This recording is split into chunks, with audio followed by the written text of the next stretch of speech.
قل يا عبادي الذين أسرفوا على أنفسهم لا تقنطوا من رحمة الله،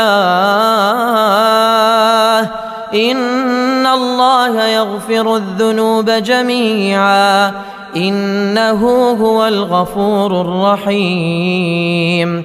وأنيبوا إلى ربكم وأسلموا له من قبل أن يأتيكم العذاب